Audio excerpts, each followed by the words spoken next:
જે શકમંદ વર્ણનવાળા ઈસમો આવતા એ લોકોને ચેક કરતા એમની પાસેથી પંચો રૂબરૂ લગભગ 2 કિલો અને 600 ગ્રામ ઉપરાંતનો હાઇબ્રિડ ગાંજો મળી આવેલ છે, જેની જે માર્કેટ પ્રાઇસ છે એ અંદાજે 78 લાખ ઉપરાંતની થાય છે.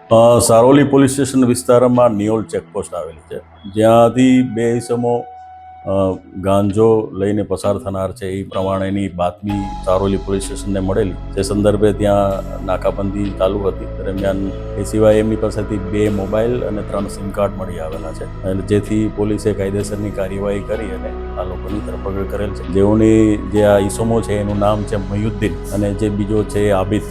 બંને ભાવનગર જિલ્લાના પાલીતાણા રહેવાસી છે, અને આ જે મયુદ્દીન છે એ પોતે એક સાદિક સિલેક્શન કરીને કપડાની દુકાન ધરાવે છે પાલીતાણામાં, અને જે આબિદ છે એને બેટરીની દુકાન છે. એટલે હાલ પોલીસ મુદ્દામાલ કબજે કરી અને રિમાન્ડ લેવાની પ્રોસેસ. એ આ જે મુદ્દામાલ છે એ બોમ્બેથી લાવ્યા હોય એવી હાલ અમને હકીકત જણાવેલ છે, અને એમને અહીંયા જ સુરતમાં જ એક ઈસમ છે વસીમ કરીને, એને એ લોકો ડિલિવરી આપવાના હતા એવું હાલ પ્રાથમિક તપાસમાં જણાવેલ છે.